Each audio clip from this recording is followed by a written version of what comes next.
Okay, so in this video we'll be looking into something known as Banker's algorithm. Okay, Banker's algorithm in operating system is really important because it helps us in preventing slash avoiding deadlocks.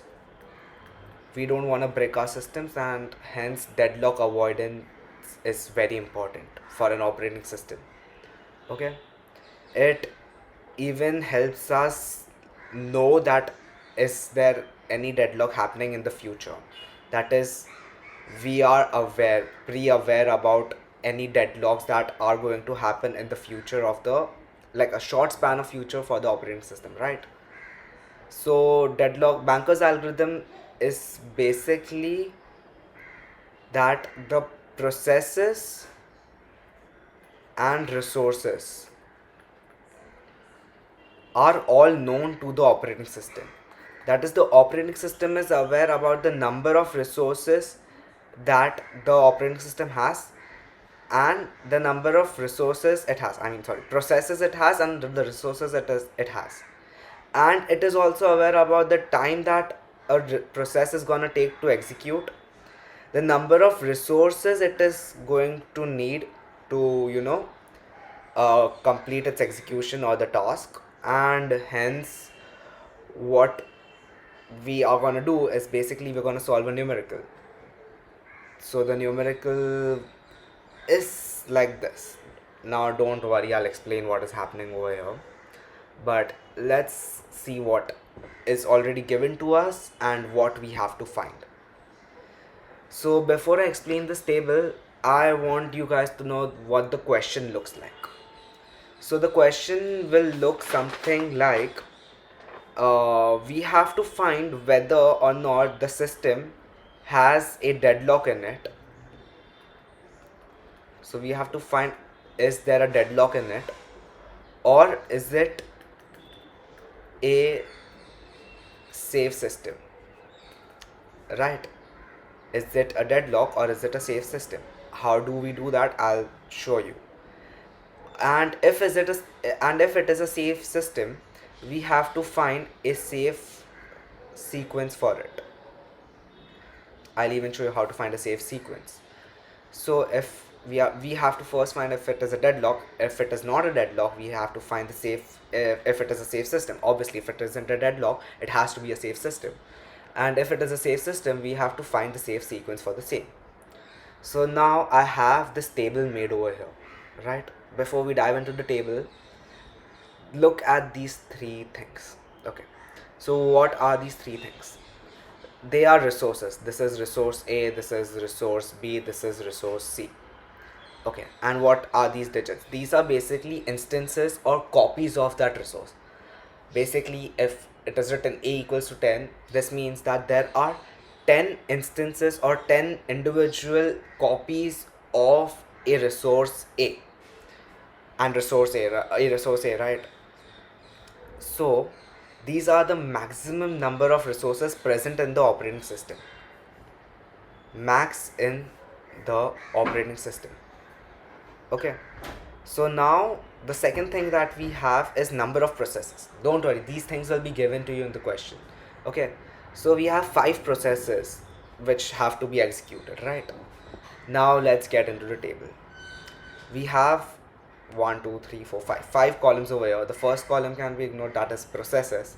So the allocated and the maximum column is what we'll be looking into right now. Allocated is basically how many instances of a resource have already been allocated to a process. Now let's see, I'll explain you with an example. We have process 1, right? What we are looking at is one instance of resource B has already been allocated to process 1. This is pre-allocated. That is, before anything has happened, before we even start doing anything with the numerical, this has been pre-allocated to the process P1, right? Now if we look at process P2, two resources of A have already been allocated to process P2. Two instances of A have already been allocated to process P2. 3 instances of A and 2 instances of C have been allocated to process P3.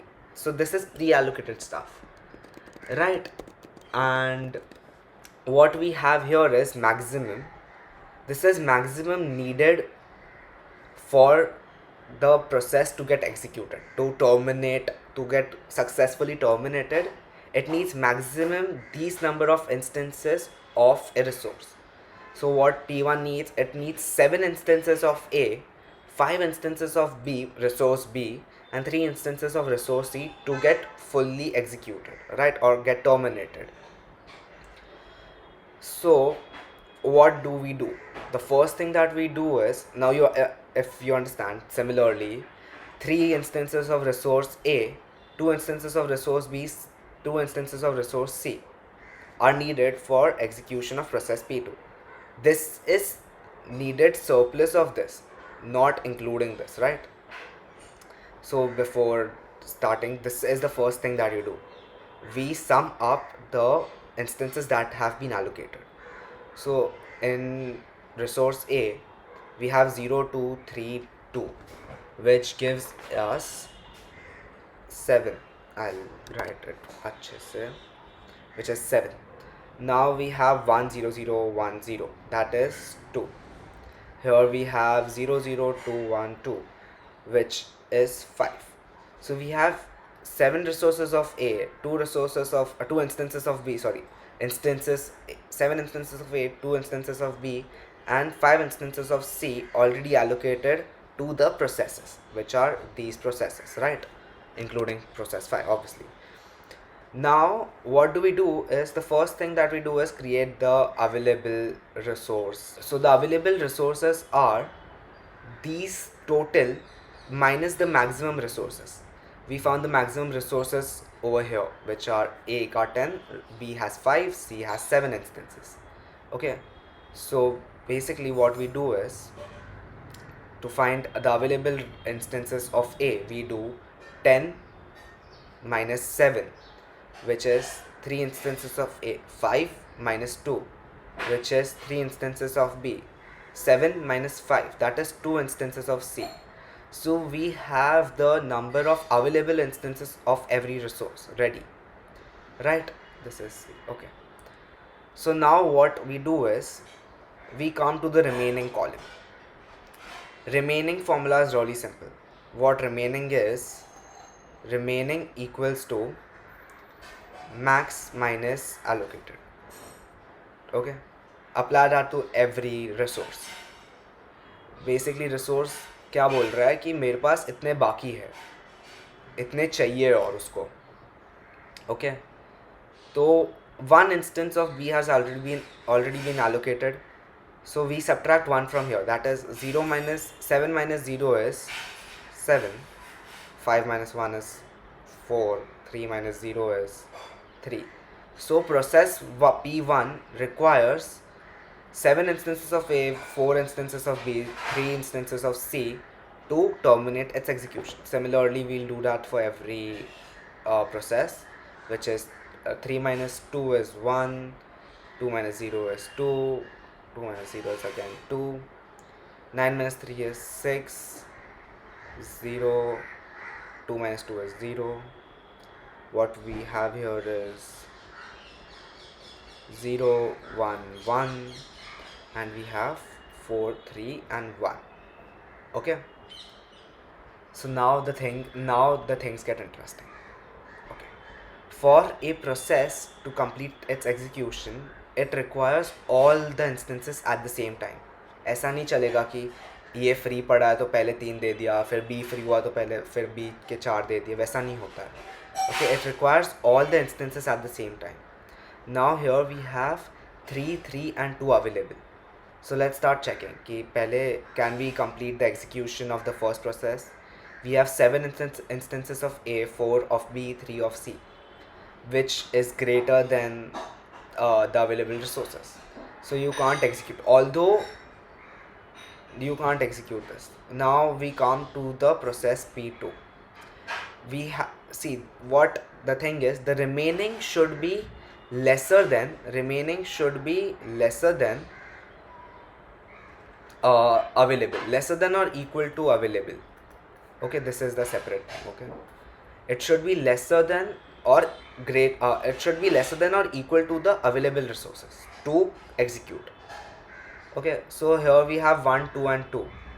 तो वो तो possible है because we have 3 of A, 3 of B and 2 of C. So this becomes the first process to get executed. Chalo, before going directly to the marking, let's check idhar also. So we have six instances of A that the process P3 requires and 0 of them. So ऐसा नहीं होता है कि इसको तो 0 ही required है, तो एक काम करते हैं, let it get done with C and B resources, then जब हमारे पास A के रिसोर्सेज आएंगे we'll allocate the A resources. It doesn't work like that. Okay, so what we do is we do not give this the permission to execute. Instead we give the first one, which successfully takes all the columns, that is 1, 2 and 2 are lesser than the available resources. So now if we are executing process P2, we have to obviously make changes. So we add the allocated resources to the available. So pehle we did not the 2 instances of A were being used, right? So now you simply add them back to the available resources because the process has terminated. So we have 5 over here, 3 and 2 because 0 and 0. Now we look at the second resource that can be executed. Okay, so 5, 3 and 2. The first one is still not possible. The second one has been done. 600 is still not possible. 600 is not possible. We can do 0, 1, 1, that is P4. So we mark that as the second one and we add the allocated resources, because these resources too will get immediately utilized and given back, right? Because they are anyways being instantly allocated and deallocated, but these were pre-allocated ones, right? So we have to add them back to the available ones, because ये तो पहले से ही दे दिया था, ये तो अभी दे के वापस ले रहे हैं, तो ये वापस ऐड करते हैं. So we have 2, 1 and 1, so we'll add 2, 1 and 1 back to this, that is 7, 4 and 3. So now this first one fits perfectly, right? ऐसा नहीं है, if it anything easy lesser were to exist before this, we would have given that the first thing to execute, but now the first one fits perfectly. क्या the condition? Lesser than or equal to, right? So we have 7, 4, 3. So now that is the first process, that is we have one instance of B which becomes 7, 5, 3. Now we can execute even the 600 one, which becomes our fourth one. Now we had 3 and 2, which becomes 10, 5 and 5. We can easily get this one rid of, we can get this one done also, which leaves us with 10, 5 and 7. Now carefully look at this one. 10, 5 and 7 is the same number of instances that were present in the system at the start, maximum instances, that is 10, 5 and 7. 10, 5 and 7. So the sum is correct, we have successfully solved the whole thing. Now the only thing we need is save sequence. If it is asked, please don't forget to write the save sequence, marks milte hai, which is process P2 followed by, second is process P4 followed by process P1 followed by, which is process P3, which is process P3, which is finally followed by process P5. This is the save sequence of execution. Obviously, if save sequence exists, the system cannot enter into deadlock because we found that it is a safe system. So the answer is it is a safe system, and this is the save sequence for the safe system, right? So basically this is what Banker's algorithm is. Thank you for watching the video.